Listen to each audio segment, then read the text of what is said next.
Hello and welcome to Impractical Conversations. I am Tiffany. I'm Ashley. We have a special guest today! Yes! You know what? Let's just let him introduce himself. Absolutely. Take it away. Take it away. Hi everyone. Rob.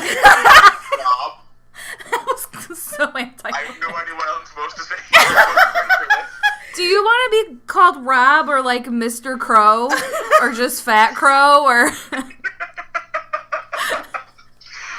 Rob is fine. Okay.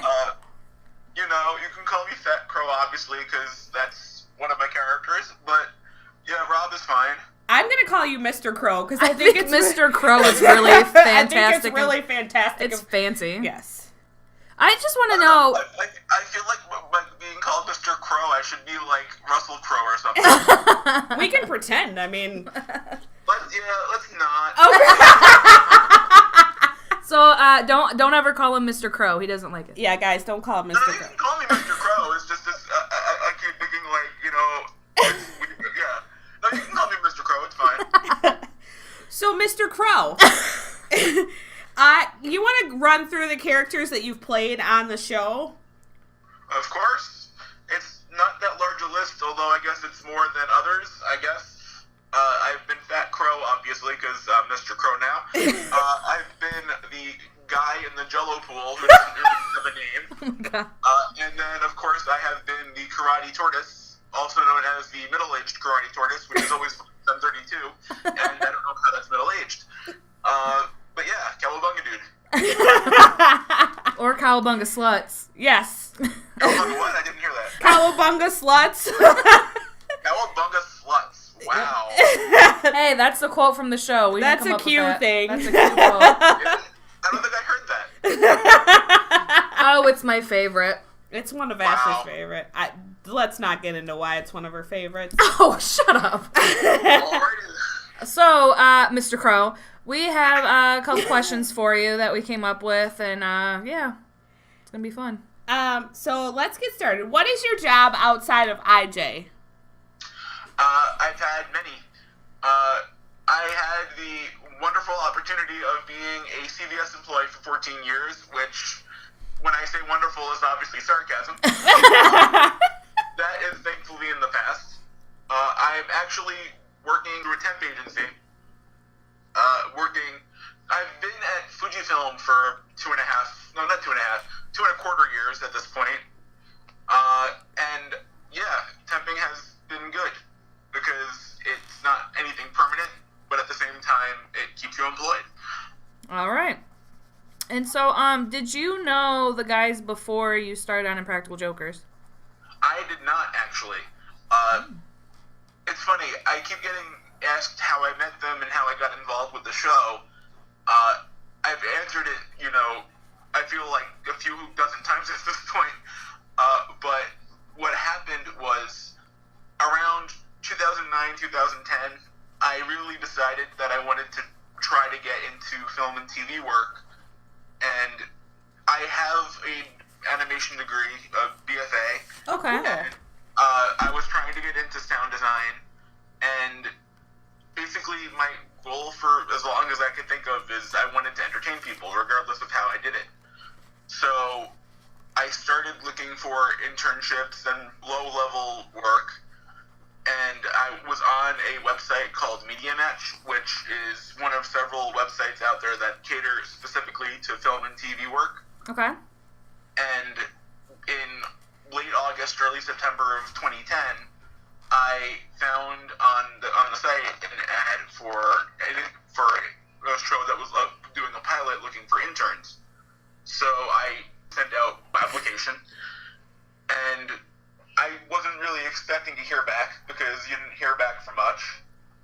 And then lo and behold, I get a call from James Murray, and he wants to interview for the internship. Oh, he actually interviewed you himself? Yes, he did. That's amazing. That's cool. Well, you have to remember that in addition to being on the show and being the executive producer of the show, Right. he was at the time, and I think still is, a very high executive at North South Yeah. Yes. for development of shows. Right. So this was like his baby, basically. Yeah. So, yeah. So So I interviewed with Murr, and it was probably one of the best interviews of my life for a job. And So cool. literally, before I even got off the train back home, he called saying that I had gotten the job. Aww. That's so awesome. Yeah, it was an amazing feeling. So I kind of have a follow-up question. So you didn't even watch the show. Wait, what? Did you not even watch the show before you interviewed? When this happened, it wasn't the show yet. Oh, okay. Oh, so you were hired right as the show was being This made. happened in August.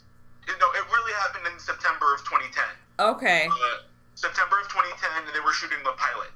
Gotcha. Okay. So I was hired as an intern for the pilot. Oh, okay.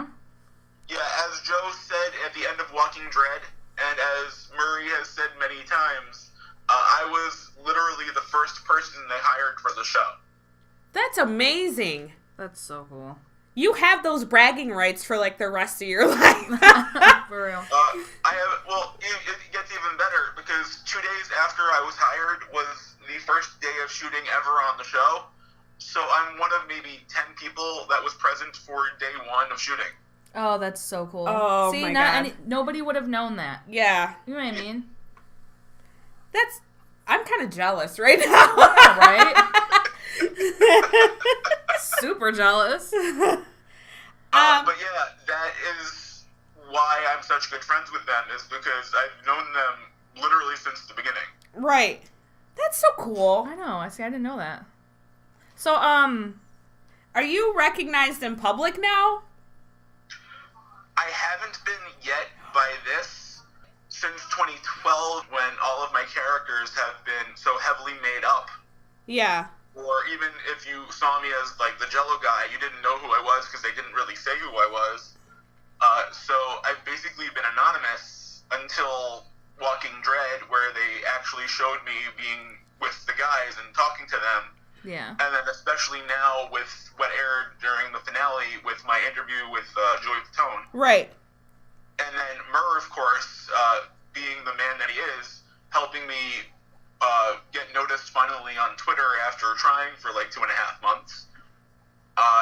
Yeah, it's like I've suddenly hit fame, and it's awesome. bizarre. Well, you owe Sloppy Joe because he's the one that told us about you. Well, that is true. I do agree with that. But the funny thing is, when I found Sloppy Joe when he started promoting me, he got me about 12, 13 followers. When Murr started following me. Yeah. Okay, when Murr followed me and made his post and sent out his tweet about following me, I was at 35 Twitter followers. How many do you have Literally now? 35. That's how many I have. And 2 minutes after he sent out that tweet, I was at about 150.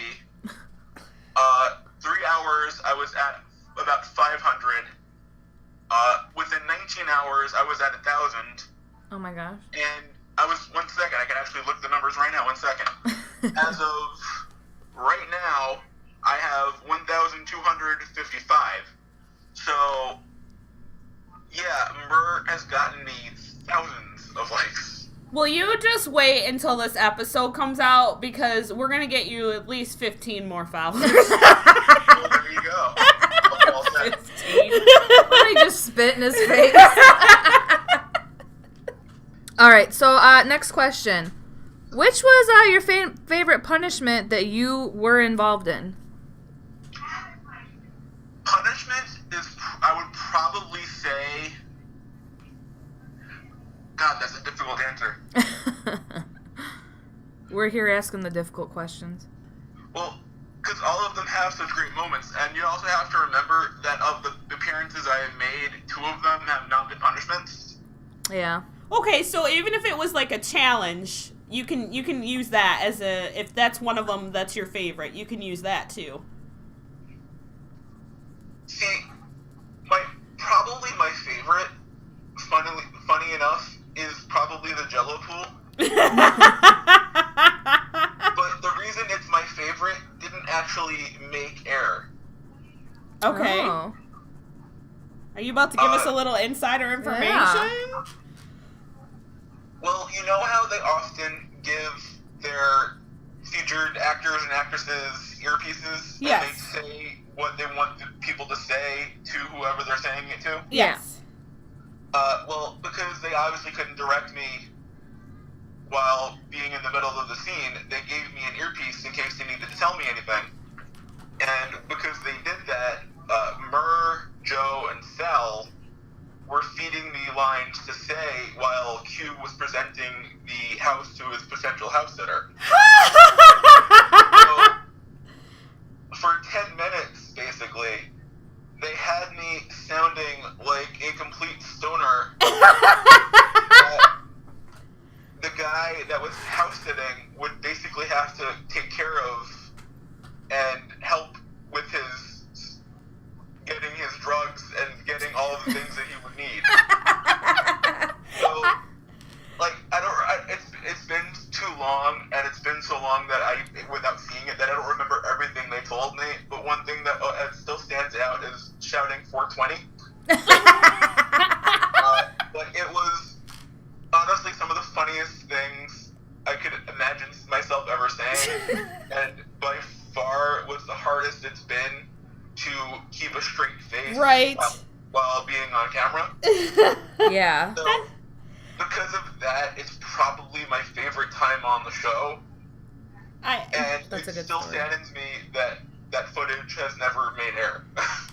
You never know, though. Indeed. I love it. Aside from that, I'd probably say of the Fat Crow appearances, I'd probably have to say Fire Academy. Okay. That was a good one. That was a good one. For sure. I loved the mirror challenge because, I mean, come on, I got the play fight.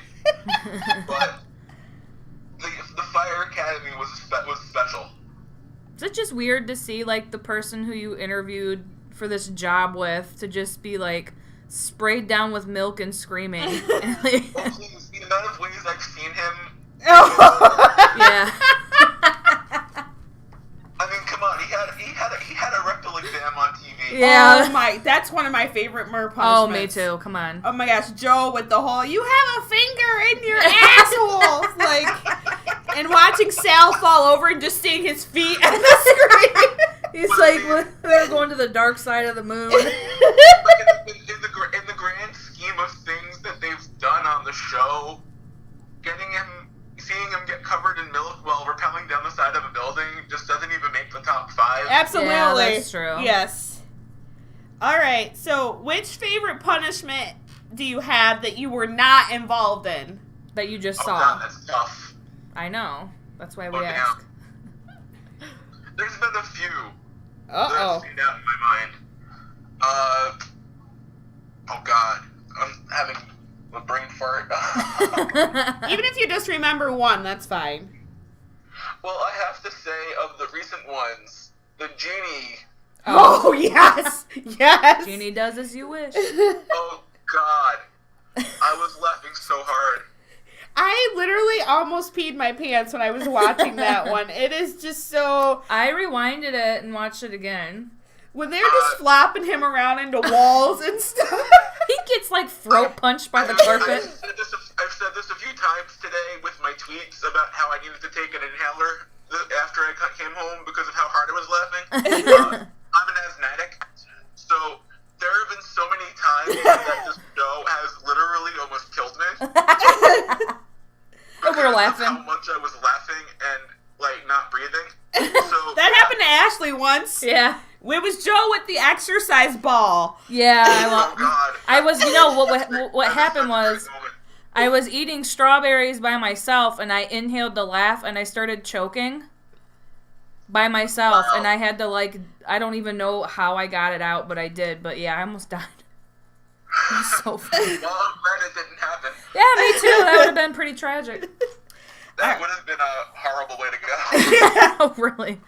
So this is going to be a tough question, but I really need it answered. Which Joker is your favorite? Ooh. Yeah.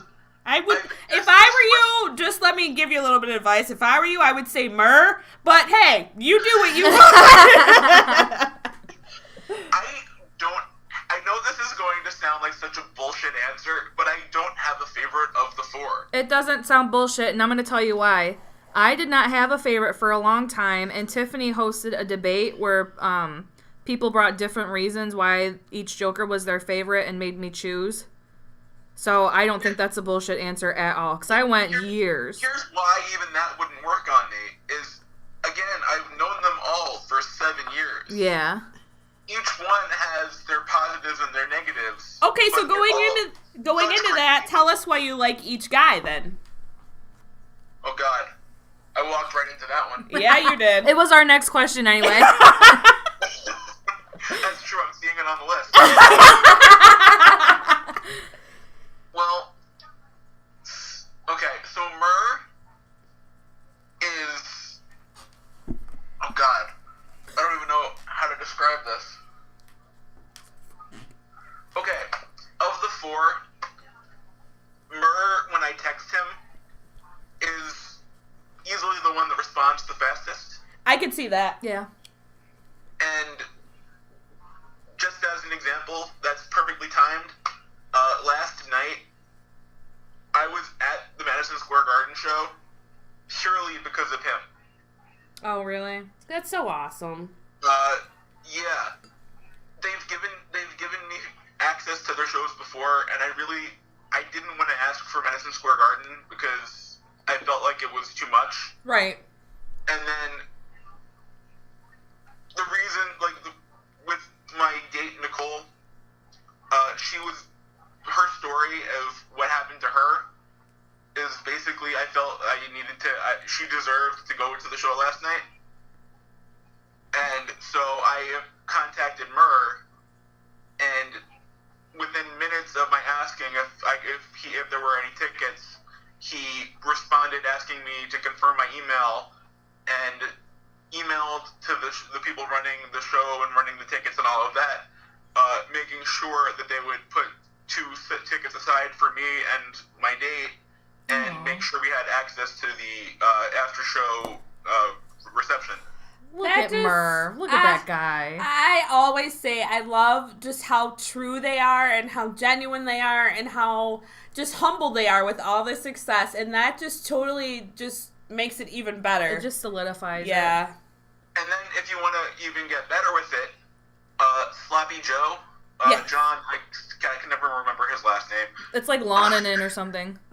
Yeah, he came to me after hearing about the fact that I was going and asked if I could, get him in. So I went to Murr to see what to say to him because I wasn't sure. And Murr immediately told me to pass to Sloppy Joe an email address so that he could hook him up also. Those guys are so amazing. I know. I love it. Wow.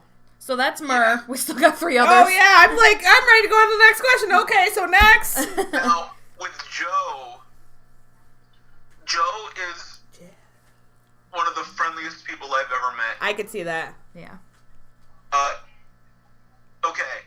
In 2016, I forget exactly when in the year, but sometime last year, I'm at work at my desk at Fujifilm, and in the middle of nowhere, I get a call, and I look and see who it is, and it's Joe. Like, oh, okay. And I let it go to voicemail because I was at work and I basically had no other choice. But for the first, just out of nowhere, he's calling me, and listening to his voicemail was amazing because for about 10 years now, my voicemail has been a impression of the movie phone guy.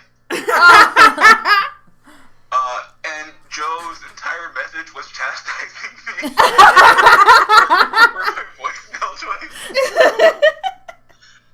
And that's Joe. Yeah, I can see that. All right, next. And then Q, I'm sure you can tell from the little bit people have interacted with me on both Twitter and Facebook and all of that, I'm not exactly what you'd call the coolest guy in terms of nerdiness and geekery and all of that. calling him a geek. A little bit. Well, comic books, But, I'd you know, in say a good so. way. I mean, come on, geeks rule the world now. So. Right. That's true. And there's also something to be said about the fact that of all of my appearances on the show, 3 of my appearances on the show have been interacting with Q, That's cool. including my original Fat Crow moment. Right. So there's that. And then Sal is just such a lovely person. Aww. And yeah, Sal is just when I was introducing Sal last night to Nicole, he was telling Nicole just how good a person I was, and how any friend of mine is a friend of his. It's like a wingman. And he was truly amazing. And last night you could literally see how out of it he was from how much they've been doing the last few weeks. Right. Yeah. And just watching him interact with his fans, with me, with Nicole, with his nieces and his family, it was amazing to watch. Yeah. I love it. Right. I love it. So next question, which if you don't have an answer for this, I could probably do one at this point. What is one thing the public does not know about you? Well, given how little the public knows about me, I'd say that's a lot. I mean, the public basically just learned who I was. So, on the scale of knowing versus not knowing, Yeah. I'd probably say, not knowing has a long way to go. To outweigh the not know. Throw one fact. I'm sorry, what? Just throw one fact out there about you. Oh, God. I can say that you do good voices. Yeah, we can That's see. true, I do good voices. All right. I can do that. He does really good. Mom, it's always fun. And you're going to hear that in the intro. This Kermit the Frog sounding one. Oh. You totally And caught of me course, off. I always love doing the announcer voice because it's just a fun voice to do. So can you Although, do for some like reason, an he's impression kinda of... sounding a little bit like a Western type guy right now, which he usually doesn't sound like. Do Like you John Wayne or something. do you have an impression of Sassy Sal? Oh God, I don't think I do. Well, we need you to work on that one. You laugh. Let's Does see. that count? What? I can do the Scooby-Doo laugh. Does that count? Let's hear it. Oh my gosh, this is amazing. What kind of Jello was used in the Jello pool, and do you even like Jello? I like Jello. Jello is a good thing. And the irony was that I know this is going to sound really, really weird. Since I was a kid, I've had a bit of a fantasy about swimming in Jello. So it kind of was perfect. Oh man. Like, that was something that, like, I obviously it wasn't something like, oh my God, I have to do this in my life before I die. But it was like one of those things when I was 10 was like, what if there was a, Olympic-sized swimming pool full with Jello? Like, wouldn't that be fun? So it wasn't something that was like completely like, what the fuck? Why are we doing this? You were like, yes! Dreams do come true. Dreams But do. here's the important thing. What was in that pool was not actually Jello. Dun dun dun. The way I have described it is, it's basically what it was. It was a chemical gel, and it both felt and smelled like the inside of an ice pack. Ooh. Which, yeah, obviously you don't want to eat that. But what I found was that while it was freezing in that pool, if you have a bad back like I do, sitting in an ice pack for 20 minutes, Yeah. surprisingly good. Oh my god, this guy's hilarious. This is amazing! Let's see. Yeah, it was definitely, like, there's a reason I was keeping the hand that was eating the hot dogs as far away from the Jello as I was. Yeah, right? You're like, nobody eat this. If you watch me in that scene, you notice that my hand is, like, really raised with the hot dog.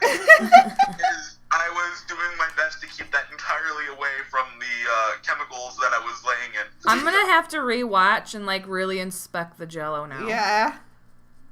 Well, the funny thing is, if you look at it, it doesn't look like Jello at all. It's like, if you really look at it, it looks nothing like it. I'm gonna have to rewatch. So, which Ninja Turtle were you channeling in the zombie punishment in the sewer with Sal? The problem with the Karate Tortoise... Oh, you can't say Ninja Turtle. Well, no, you can. Okay. Now.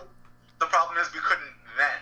Gotcha. Oh. What happened was, when they first brought me in 2 days before we shot it to do the costume test, it actually was a Raphael Ninja Turtle costume. I had the red bandana, I had red on my arm, the belt actually had an R on it, I was holding size. I was pumped because I was playing Raphael. And then 2 days later, when we go to shoot it, I come in and see the costume, and lo and behold, Legal was told what we were doing, and that was when Legal said, no, you can't. They declared that we could not use any real names, colors, and whatever, because obviously, hey, we don't want to get sued.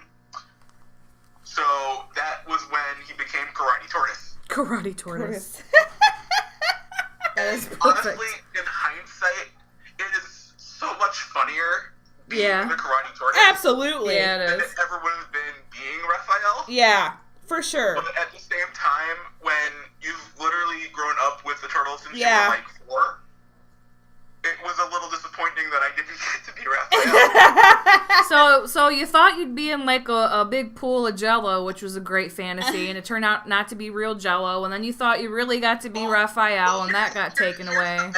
Here's the thing about the fantasy of the Jello pool, and now that I've experienced the chemical substitute, is having the experience of getting the chemicals, off of me after. Oh, is that a pain in the ass? Well, it was, but I realized that it would actually be it would have been a much bigger pain in the ass if it had sugar in it. Yeah. That's true. Like, literally a pain in the ass, probably.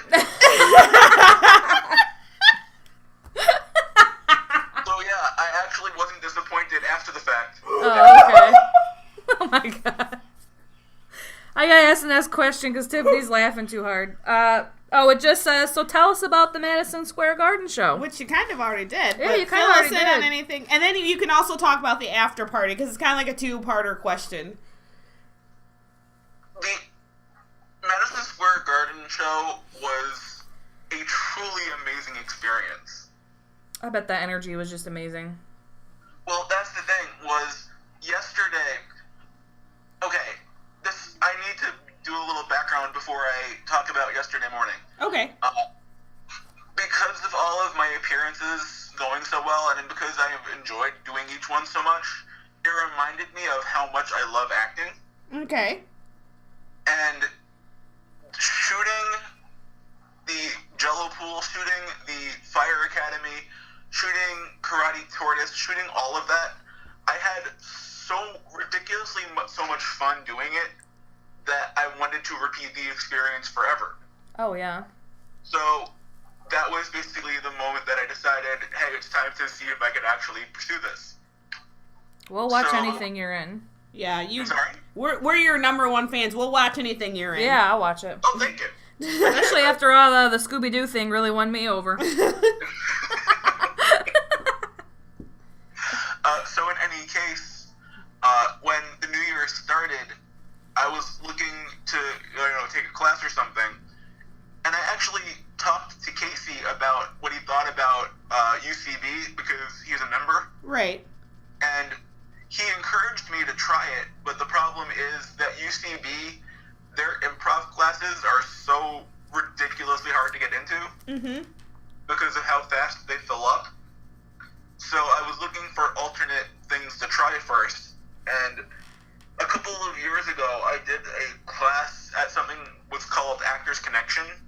Okay.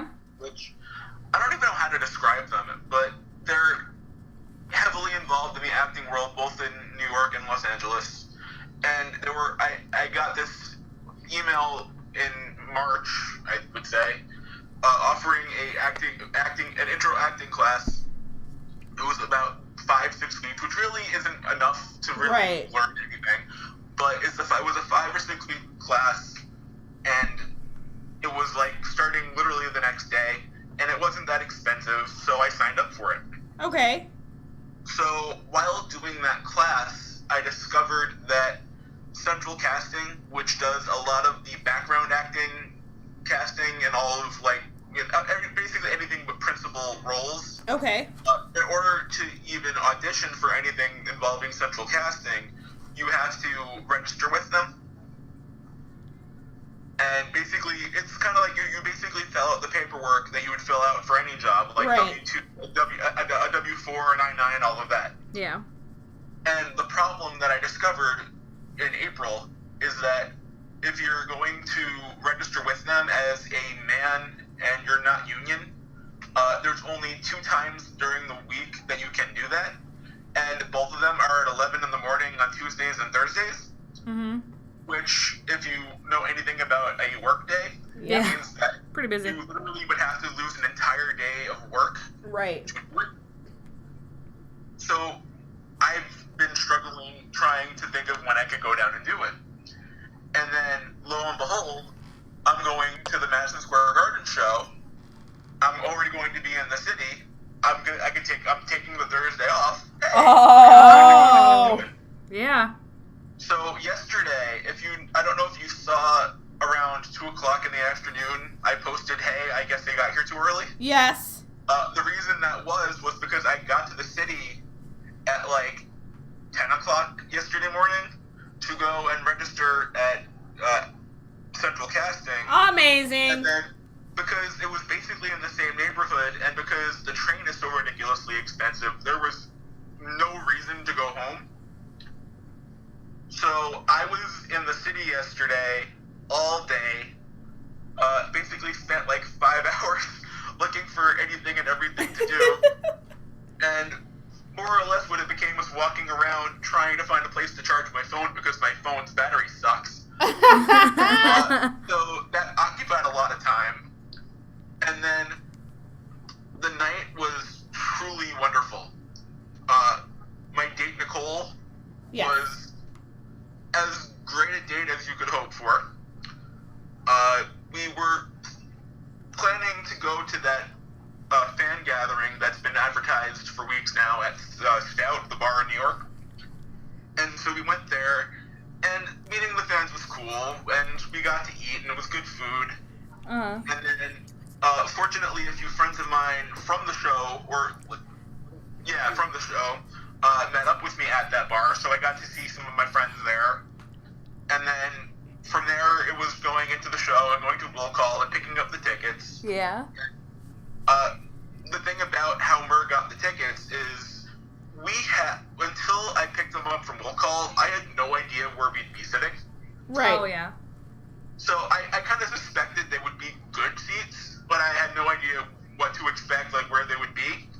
So lo and behold, we go and pick up the tickets, and we're sitting on the floor of Madison Square Garden, 13 rows from the front. Oh, those are good seats. We just got really jealous. We had really good seats. Like, ridiculously good seats. And the funny thing is, there are actually, I've already seen fans posting pictures from, like, the front rows. So, some people obviously had better seats. But for not knowing where we were sitting. Right. Yeah. Murr did good.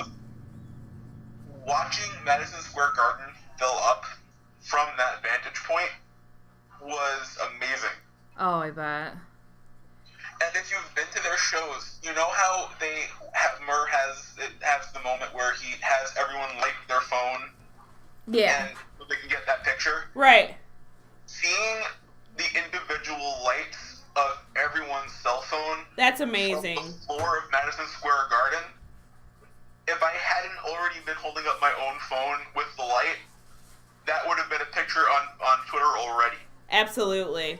I can imagine. That is just... It was magical to see that. I can tell you, Ashley and I were talking earlier, as fans of the show, that's such a proud moment for us, for them, the fact that you can say... And Ashley was like, I would love to know, like, did you ever, in your wildest dreams, when you first started this, I mean, you sell out Madison Square Garden. There's plenty of comics who have never done that. Yeah. And to be able to say that you did that with your 4 best friends, that's got to be an amazing feeling. Yeah.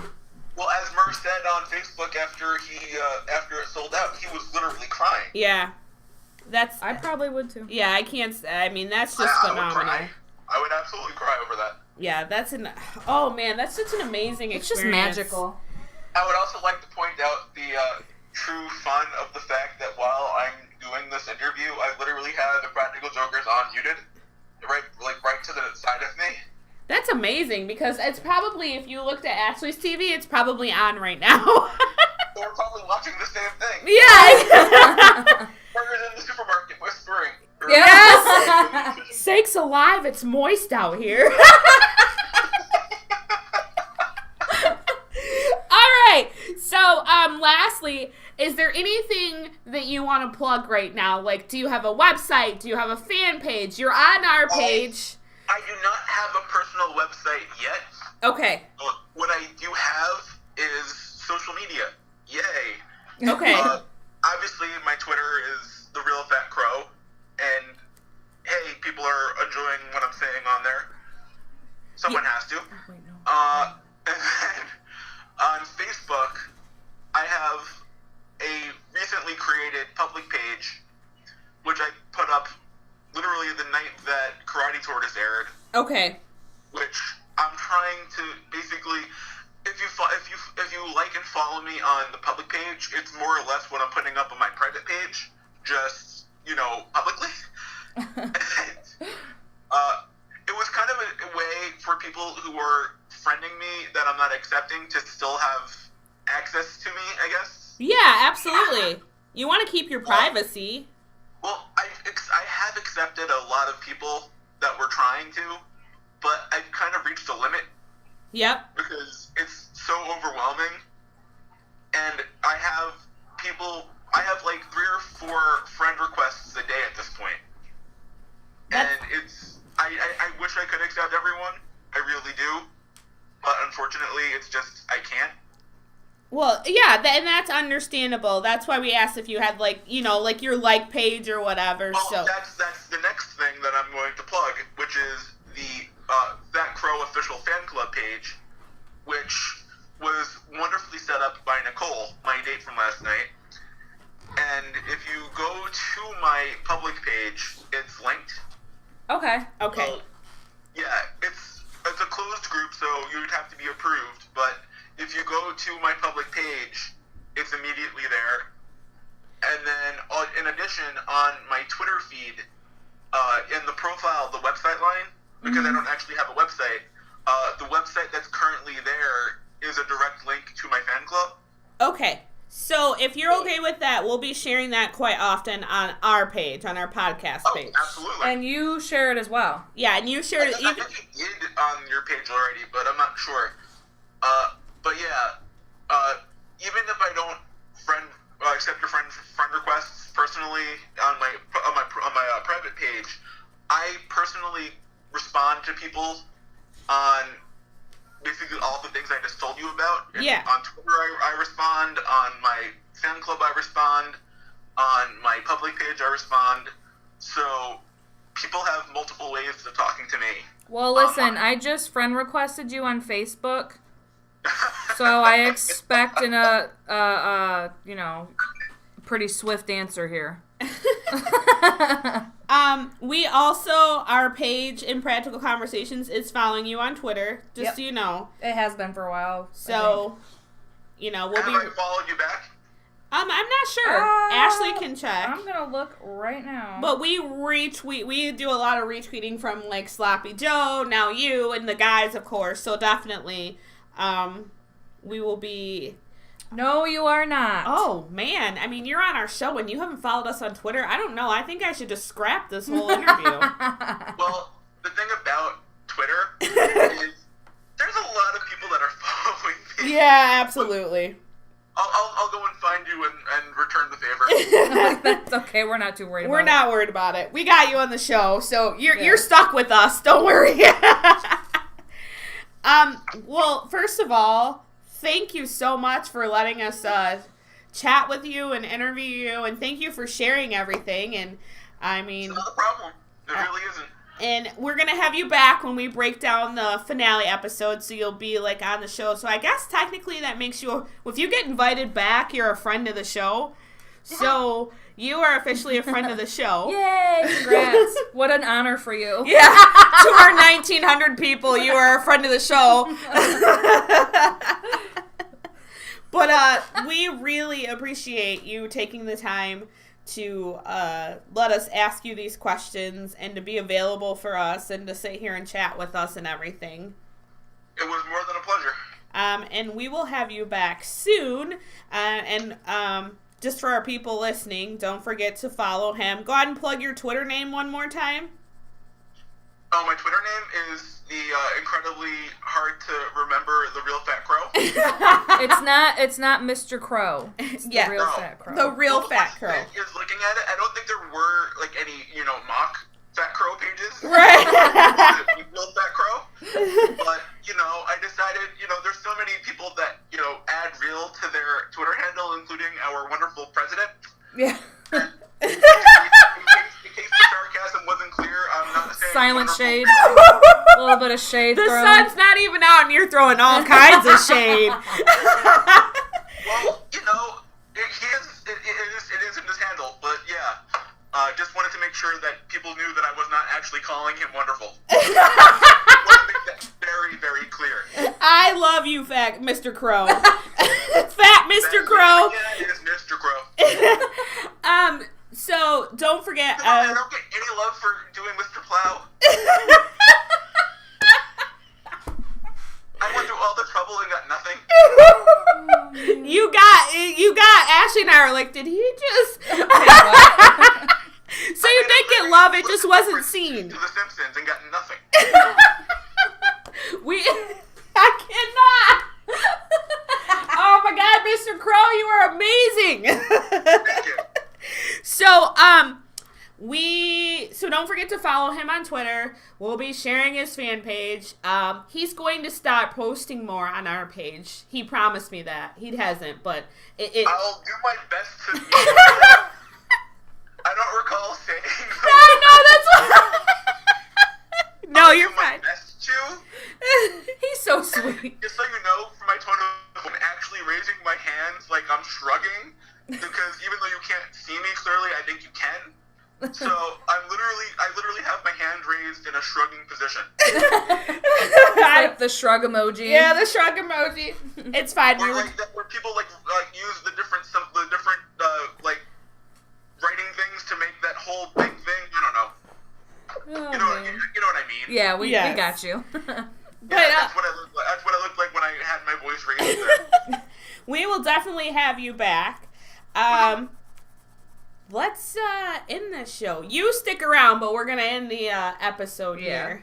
Just keep in mind, I don't have a ton of time. Okay, That's fine. just We're gonna about wrap done. it up right now. All right, so thank you again for joining us, and he will be back. So don't freak out. This won't be the last time you hear from him. Oh my God, it's the last time! No! Oh my God. All right, we're gonna end on that. All right. So God bless. And the best of health to you.